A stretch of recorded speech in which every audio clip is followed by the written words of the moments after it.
Hey, what's going on, guys? This is CJ Wilkins with Prestige Weapons, and today we're going to be taking a look at my Smith Wesson SD40VE and give you a little bit of details about it and a little bit of specs. So stay tuned and we'll get right into it.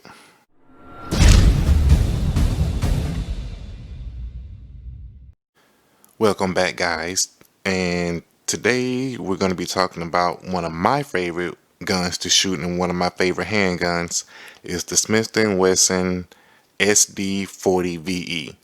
SD stands for self-defense, 40 is the caliber, and VE stands for value enhanced. It is one of Smith & Wesson's, one of their entry lines of firearms, and to me it's very good. It was actually one of my very first handguns, and I have not seen any problems with it whatsoever. Spent a lot of rounds through it at the range. Only had a couple of, stovepipes and failure to ejects, but other than that, it's been a pretty good gun. So we'll take a look at them here. I got two models up here. The one on the left is actually my everyday carry, and the one on the right with the silver slide is my wife's. So, and it's her everyday carry. So let's take a look at them and see what we got. As always, the first thing we're going to do, just to make sure you guys are good, check it. Empty. Nothing there. Second one, empty. Nothing there. I always want to do that safety first. That's the best thing I can say about anything, is safety first. So you look at this gun, and if you do a lot of studying and a lot of reading about it, the first thing that's going to come out is, oh man, the Smith & Wesson SD series, that's a copy of the Glock. And of course everybody knows that this is their third line. The first initial one was called a Sigma, and it was very close to the Glock, so close in fact that Glock sued Smith & Wesson, and they had to pay some kind of money or something like that to them. But it's very, very close to it. So like I said, this is a very nice gun, man. Very similar to the Glock. It is your Striker Fire series.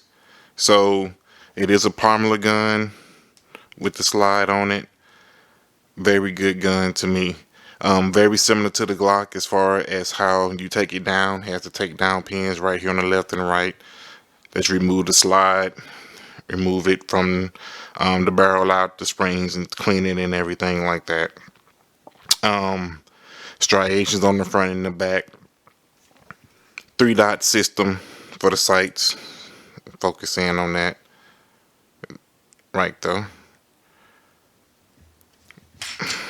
Easy to maintain and slide. You can work it back and forth. So very nice gun indeed. What it does have is has nice checkering back strap, plastic of course. It's a polymer gun. You also have them in the front right there too. So very nice gun indeed. Now this one right here is the same. It's the same one, same model. The only difference here is, of course, you have the black slide on it, and then for an extra value, instead of just the white 3-dot system, here on your sights in the front and the back, you got high vis optical sights. So you got fiber optical sights. So you look at it back here, look at that, line it up. You got the red line up to the front, let that focus in. You see your green right there. I mean, these sights are very, very nice indeed. Very nice sights. So those are the only two things that are really different about these two weapons right here. Besides this one being all black, and then you have the fiber optic, high vis sights on this one. This one you have the gray slide, and then you have just the 3-dot white system on here for your sights. So other than that, they're basically the same gun. I just like them because they're a little bit different as far as, determining one's for my wife and one's for me. So looking at the gun itself, man, it shoots overall. It's really, really good. One thing that I know that a lot of people don't like about the weapon in itself is the actual trigger right here, okay?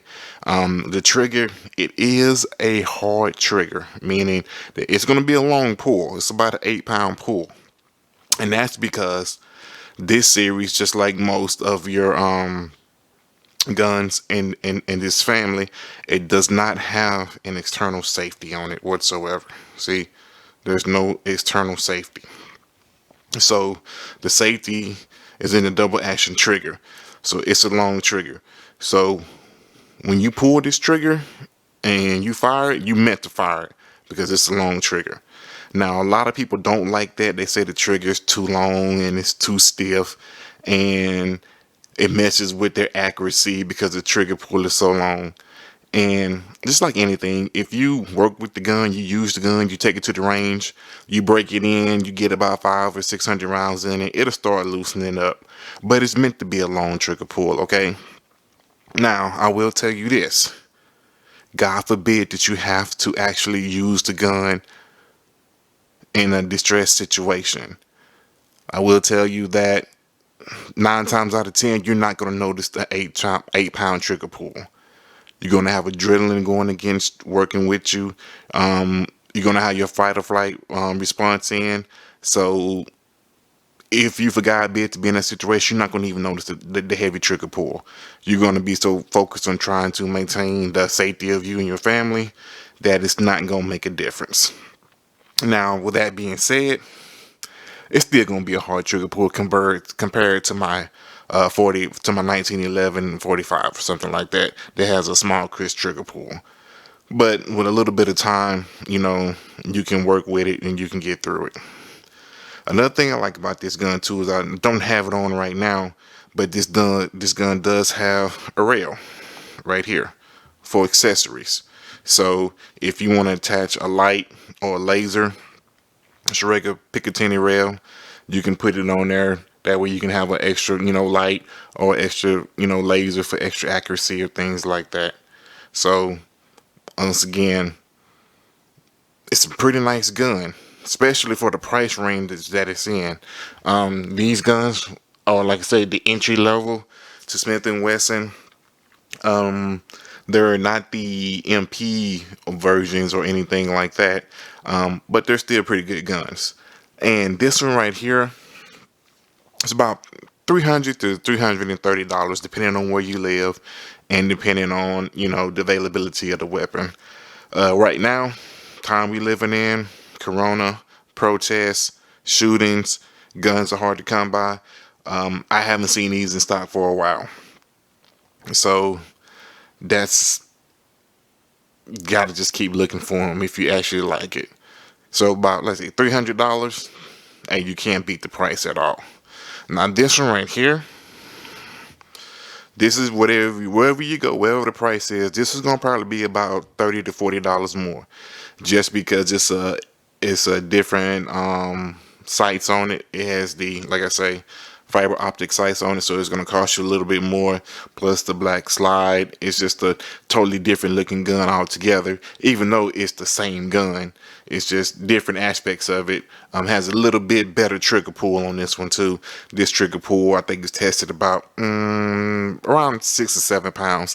A pound off is not a lot, but it does make a difference, especially when you're shooting for your accuracy. Now, one of the main things that people don't like about this gun, like I said, which is not a problem to me, is the trigger. A lot of people have their trigger reworked. They don't like it. They don't like the long trigger pull. And I'm going to tell everybody like this. Hey, you got to practice with it. You got to shoot it. You got to loosen it up. They say, oh, the trigger pull is too long, and when I fire the gun, it's not accurate. This is not an accurate gun at all. That's one of the reasons they don't like it. And the trigger pull. And I tell everybody like this. Besides some maybe malfunctions with your sights need to be adjusted or something like that, it's not the gun, people. It's the user. okay? And I'm gonna say that, and it may offend some people, but I'm gonna tell you the truth. It's the user. You have to practice with your gun. You have to shoot your gun. You have to get it broken in, and you have to have proper maintenance of the gun, and you got to have proper stance and holding the weapon when you're firing it too. All that comes into play, and you can overcome that heavy trigger pull, okay? And I'm not saying that because I'm trying to sell a gun. I'm just saying that because that's the truth. That's what took it from me. When I first got the gun, my aim was everywhere. But as I practiced with it and got my grip on the gun better, learned the gun better, my groupings became better, okay? And if you don't believe me, I'm about to show you a small clip right now of my wife shooting her weapon, okay?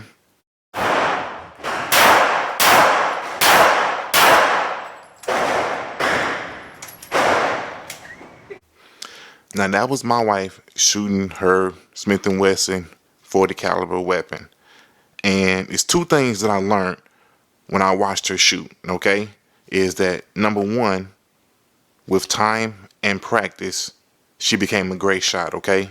And the trigger pull didn't bother her, and the caliber didn't bother her, and the recoil didn't bother her because she learned how to adjust and how to absorb it and how to keep it on sight. The number two thing I learned is I probably shouldn't piss my wife off that much anymore, if you know what I mean. That just being said, she's a great shot. And she's a smaller lady, you know what I mean? And before that, she had never fired a handgun in her life. And her first gun that she fired was my 40 cal, and we went back and fired it a few more times, and we shot some more guns, and she liked that one, and that's the one she wanted, and that's the one she felt comfortable with. And as you can see from the video, she was handling it like a champ, and I was amazed and impressed and proud at the same time. So I just said that and showed that clip to tell you guys that it can be done, okay? Don't let people talk about the trigger deter you from going out and buying this gun, or not even buying it, even checking it out, you know? Go to the range, rent it, shoot it, see what it feels like compared to other guns you shot. And I guarantee you, it's not as bad as a lot of people think, you know what I mean? Yeah, true, it's not maybe as a hard of a trigger pull or a heavy trigger pull than a Glock, but to me, I've shot Glocks before, and I don't see a difference in them. You know what I mean? Yeah, the Glock trigger is slighter, it's more crisp, and it's not as heavy, but it's not that far off because they're both strike fire double action triggers. Okay, so I don't see the whole fuss. Oh, a Glock is better, or the Smith & Wesson is better. You know what's the best gun for you? Is the one that you like and it feels comfortable in your hands and you feel, you know, comfortable shooting it. That's the gun that's for you. This gun may not be for you. This gun may not be for my wife, but it is. I mean, the Glock may not be for you, or it's all about preference and what you like and what's feel comfortable. Now, with that said, I like them, man. They feel good in my hands. They're not totally big guns. You know what I mean? But they're not small guns either by any means. So these are my everyday carry weapons. These are my truck weapons, okay?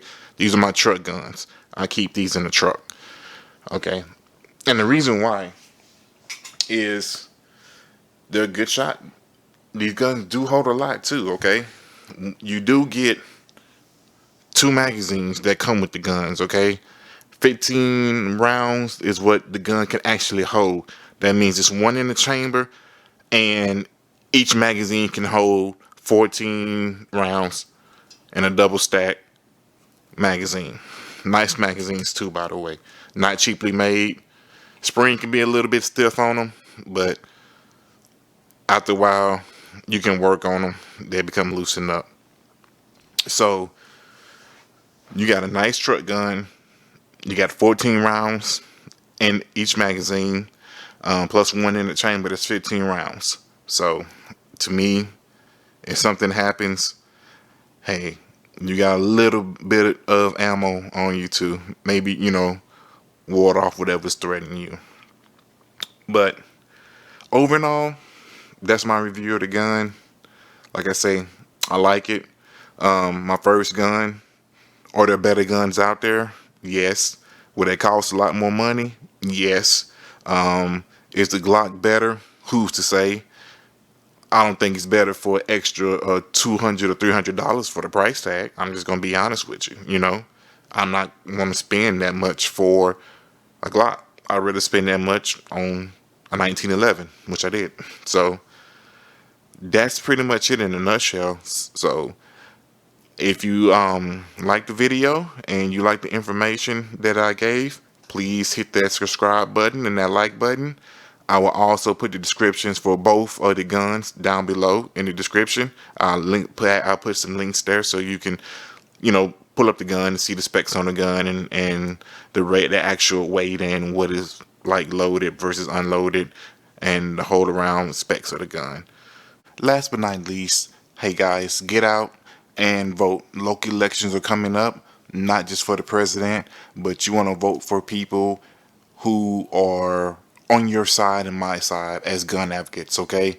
My Second Amendment is under distress right now, and we want people who are going to uphold the amendments that is here written by our forefathers for me and you. So please go out, vote.